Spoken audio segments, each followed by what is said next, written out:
안녕하세요. 암몬과의 전쟁에서 승리함으로 사울이 왕으로 인정받습니다.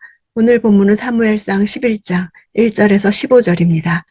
1절 암몬 사람 나하스가 올라와 야베스 길르앗에 진을 쳤습니다. 그러자 모든 야베스 사람들이 그에게 말했습니다. 우리와 조약을 맺읍시다. 그러면 당신을 섬기겠습니다.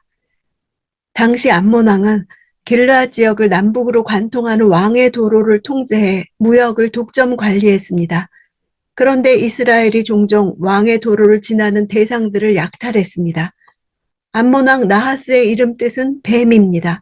그처럼 잔인하고 교활했습니다. 그는 보복으로 요단 동편에 있는 갓지파와 르우벤 지파 사람들의 오른쪽 눈을 다 도려내고 어느 누구도 이스라엘을 구해내지 못하게 했습니다. 그때 르우벤 지파와 갓 지파에서 7천 명이 탈출해서 길르앗 야베스로 들어갔습니다. 그런지 딱 한 달 후에 나하스가 길르앗 야베스로 쳐들어온 것이었습니다. 야베스 사람들은 싸워보기도 전에 이미 전의를 상실한 상태였습니다. 그래서 종주권 언약을 맺자고 한 것입니다. 2절 그러나 암몬 사람 나하스가 대답했습니다. 내가 너희 모두의 오른쪽 눈을 빼내 온 이스라엘을 수치스럽게 한다는 조건이면 너희와 조약을 맺겠다. 오른쪽 눈을 빼는 것은 왼쪽 눈은 방패로 가려지기 때문에 병사에게 있어서 전투력을 상실시키는 것입니다. 나하스의 의도는 온 이스라엘을 수치스럽게 하는 것이었습니다. 수치라는 단어는 주로 전쟁의 상황에서 사용되는 단어로 싸움을 도두는 뜻이 있습니다. 나하스는 이스라엘을 수치스럽게 하므로 지금 싸움을 걸어오고 있는 것입니다. 온 이스라엘을 모욕하는 것이 나하스의 뜻인 것을 알게 되자 그때서야 야베스의 리더십들은 이 일은 자기들 힘으로 해결할 수 없다는 것을 깨닫게 됩니다. 외부로부터 구원자가 와야 했습니다. 3절 그러자 야베스의 장로들이 그에게 말했습니다. 우리가 이스라엘 전 지역에 사자를 보낼 수 있도록 우리에게 7일 동안 여유를 주시오. 만약 아무도 우리를 구하러 오지 않는다면 당신에게 항복하겠소. 장로들이 등장하는 것은 사울이 비록 공식적인 왕으로 선출되기는 했지만 아직 왕정 체제가 확립되지 못했음을 보여줍니다. 암몬 사람들이 구원자를 요청하는 7일을 허락한 이유는 온 이스라엘이 수치를 당하기를 원했기 때문입니다. 두려움이 전염되기를 원했습니다. 4절 사울이 살고 있는 기브아에 사자들이 도착해 사람들에게 이 소식을 전하자 그들은 모두 큰 소리로 울었습니다. 전령들은 구원자를 찾아 야베스에서 70km 떨어진 사울이 사는 기브아에 이릅니다. 야베스 사람들의 상황을 듣고 기브아 사람들이 마치 자신이 당한 일처럼 탄식하며 슬피 운 이유가 있습니다. 베냐민 족속인 기브아 사람들과 길르앗 야베스 사람들의 특별한 관계 때문이었습니다. 사사기 21장에서 베냐민 지파와 이스라엘 연합군의 전투가 있을 때 야베스 사람들은 참석하지 않았습니다. 그 결과 야베스의 400명의 처녀들을 베냐민 지파의 남자들과 결혼을 시켰습니다. 이렇게 길르앗 야베스 사람들과 기브아 사람들은 사위고 사돈이고 한 친족이나 다름없는 관계였던 것입니다. 5절 바로 그때 들에서 소들을 몰고 돌아오던 사울이 그것을 보고 물었습니다. 백성들에게 무슨 일이 있습니까? 왜들 저렇게 큰 소리로 울고 있습니까? 그러자 백성들은 야베스 사람들이 말한 것을 사울에게 말해 주었습니다.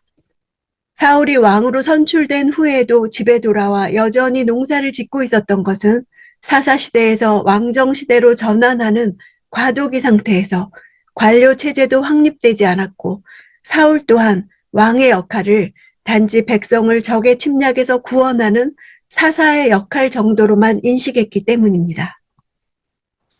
7절 사울은 한 쌍의 황소를 가져다가 토막을 내고 그 조각을 사자들에게 주어 이스라엘 전역에 보내며 선포했습니다.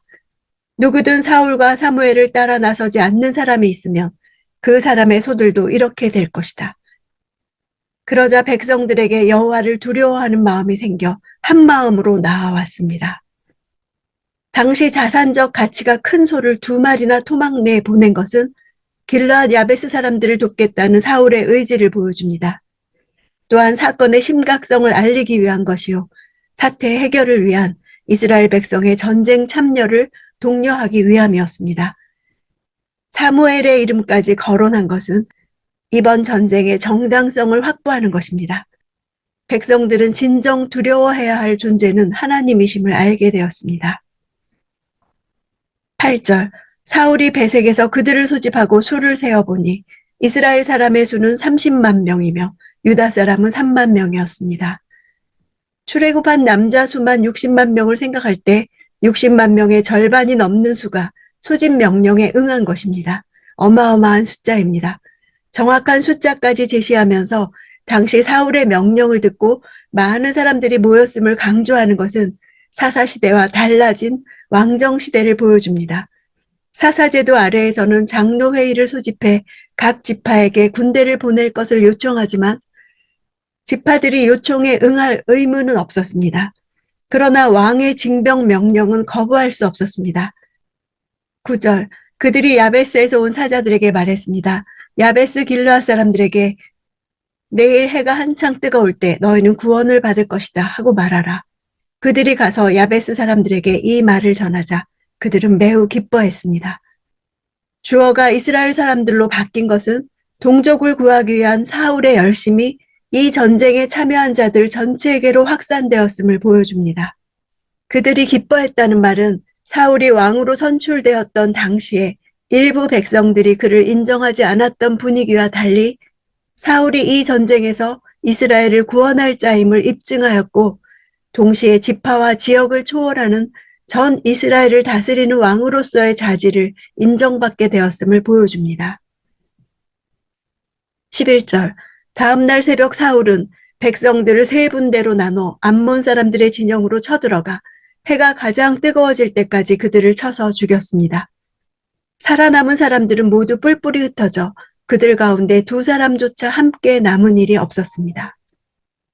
베색에서 야베스까지 저녁에 출발해 밤새 22km를 걸어간 사울과 군사들은 새벽 즈음에 암몬족 속의 진영에 들어갈 수 있었을 것입니다.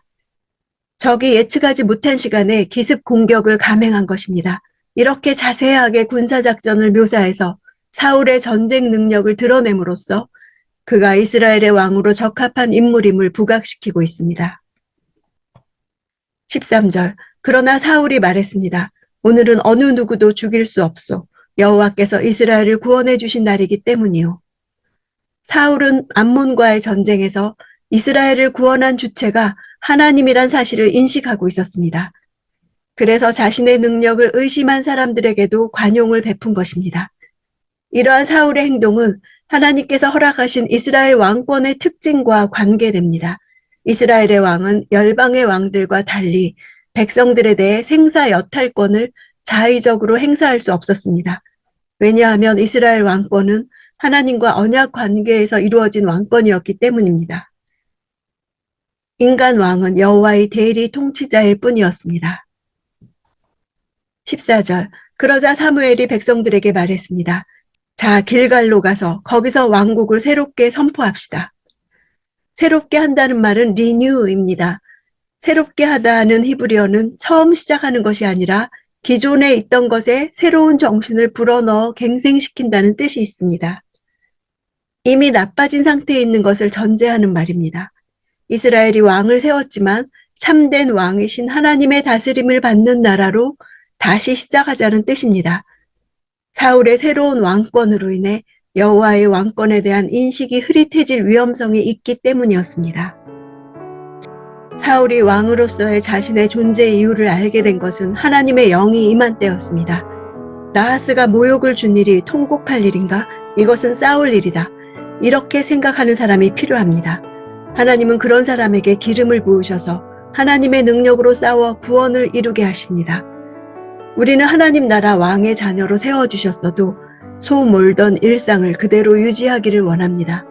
내 나라를 유지하고 싶어하고 내 삶의 안전이 깨지기를 원하지 않습니다. 세상은 우리를 인정하지도 않고 존중하지도 않습니다. 노골적으로 조롱하기도 합니다.